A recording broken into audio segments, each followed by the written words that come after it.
بسم اللہ الرحمن الرحیم۔ دعا مانگتے ہوئے قبول ہونے یا نہ ہونے کا شک دل میں نہیں رکھتے کہ کیا پتہ دعا قبول ہوگی یا نہیں ہوگی، پتہ نہیں یہ چیز ہمیں ملے گی یا نہیں ملے گی، اور پتہ نہیں یہ کام ممکن ہو سکے گا یا نہیں ہو سکے گا۔ یہ سارے خدشات تمہاری ذات کے ہیں۔ اللہ کی ذات تو اس سے کہیں زیادہ وسیع ہے۔ وہ تو موضوع کا بادشاہ ہے۔ وہ جب چاہے حالات بدل سکتا ہے، اور وہ جب چاہے دل بھی بدل سکتا ہے۔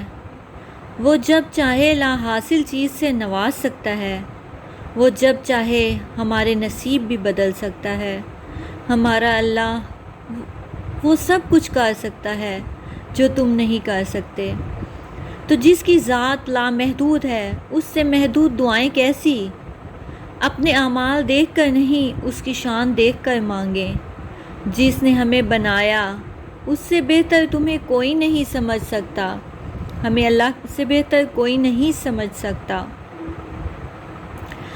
اور یاد رکھیں، کائنات میں ایسا کچھ بھی نہیں جو ہمارا رب نہیں کر سکتا۔ کائنات میں ایسا کوئی زخم نہیں جسے اللہ نہیں بھر سکتا۔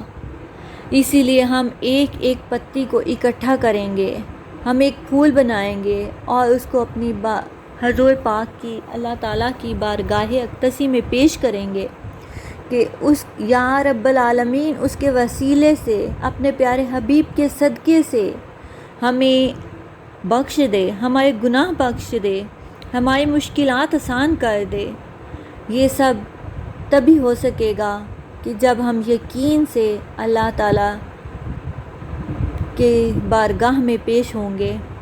اللہ تعالیٰ ہماری شاہ رگ کے بھی قریب ہے، تو ہم صرف یہ نہیں کہ نفل طاق راتوں میں نفل ہی ادا کرتے رہیں، ہم مل کے اس پورا ماہ عبادت کریں گے، اللہ تعالیٰ کی حمد و ثنا کریں گے، تسبیحات پڑھیں گے، نفل پڑھیں گے، وظائف پڑھیں گے، اور ایک بچہ جیسے رو کر گڑ گڑا کر اللہ تعالیٰ سے، اپنی ماں سے کوئی چیز مانگتا ہے، ایسے ہم رو کے گڑ گڑا کے اللہ تعالیٰ سے مانگیں گے تو انشاءاللہ اللہ پاک ہمیں ضرور دے گا۔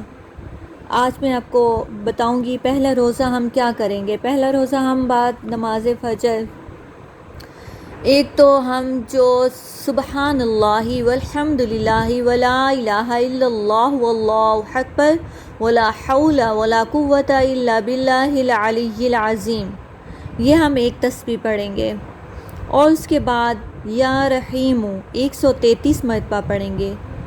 پھر ہم بعد نماز ظہر قرآن پاک کی تلاوت کریں گے، اور نماز کے بعد یا کریم 133 مرتبہ پڑھیں گے۔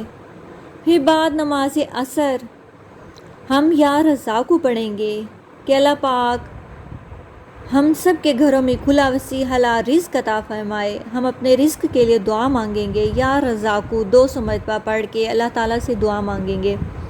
پھر ہم نماز مغرب سورۃ فاتحہ 40 مرتبہ پڑھیں گے۔ پھر ہم بعد نماز عشاء سورۃ آل عمران کی آیت نمبر 26 33 مرتبہ پڑھیں گے۔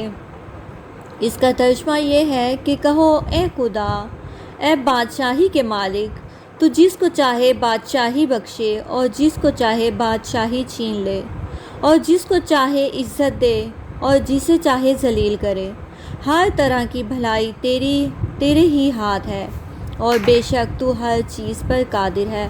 اور اللہ پاک سے ہم دعا پر مانگیں گے کہ اللہ پاک ہمارے گھروں میں کھلا وسیع حلال رزق عطا فرما، یا رب العالمین ہمیں عزت سے نواز، یا رب العالمین ہمارے راستے کی ہر مشکل آسان کر دے۔